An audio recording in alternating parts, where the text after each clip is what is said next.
চাঁপাই নবাবগঞ্জ সীমান্তে তখন কঠিন পরিস্থিতি। ভারতীয় দিক থেকে আসছে ক্রমাগত উস্কানি, কিন্তু একজন সেনা কর্মকর্তার ধীরস্থির কিন্তু দৃঢ় নেতৃত্বে বর্ডার গার্ড বাংলাদেশ বিজিবির সদস্যরা পরিস্থিতি সামাল দিয়েছেন সাহসের সঙ্গে। সীমান্তে বসবাসকারী সাধারণ মানুষকেও আস্থার সাথে নিয়েছেন পাশে। তিনি বিজিবির মহানন্দা ৫৯ ব্যাটালিয়নের লেফটেন্যান্ট কর্নেল গোলাম কিবরিয়া। বর্ডার গার্ড যদি না থাকতো, আমাদের বিজিবি না থাকলে আমরা আরো ক্ষয়ক্ষতির সম্মুখীন হতাম। চাঁপাই নবাবগঞ্জের চৌকা সীমান্তে জোর করে বাংলাদেশের ভেতরে প্রবেশ করে আম, বড়ই এবং ফসল কাটতে চেয়েছিল ভারতীয়রা। তাতে বাংলাদেশিরা বাধা দিলে দুই পক্ষের মধ্যে তৈরি হয় তুমুল উত্তেজনা। এমনকি ওপার থেকে গোলা, ককটেল এবং টিয়ার গ্যাস ছোড়ে বিএসএফ। তবে পুরো পরিস্থিতিতে বাংলাদেশের জনগণের সাথে কাঁধে কাঁধ মিলিয়ে সামাল দিয়েছেন বাংলাদেশের সীমান্তরক্ষী বাহিনী বিজিবির সৈন্যরা।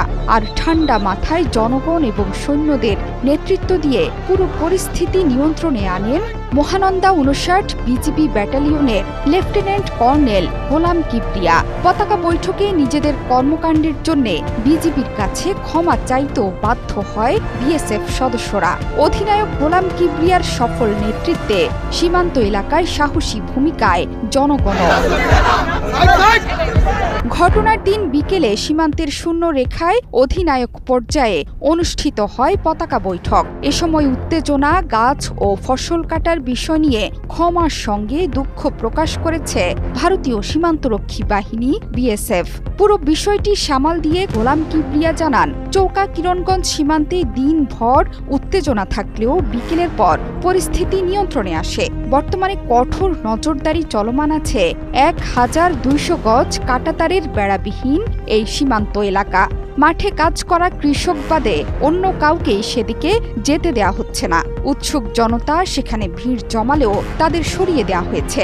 পাশাপাশি ওপারের সীমান্ত থেকেও কাউকে এখন পর্যন্ত দেখা যায়নি। তবে যে কোনো পরিস্থিতি মোকাবেলায় প্রস্তুত আছে বিজিবি। এটুকু নিশ্চয়তা করতে চাই, বাংলাদেশের জনগণ এবং বিজিবি আমরা প্রস্তুত আছি। সীমান্তে জনগণ আমাদের যেটা নিশ্চয়তা করলো, ভবিষ্যতেও আমাদের থাকবে।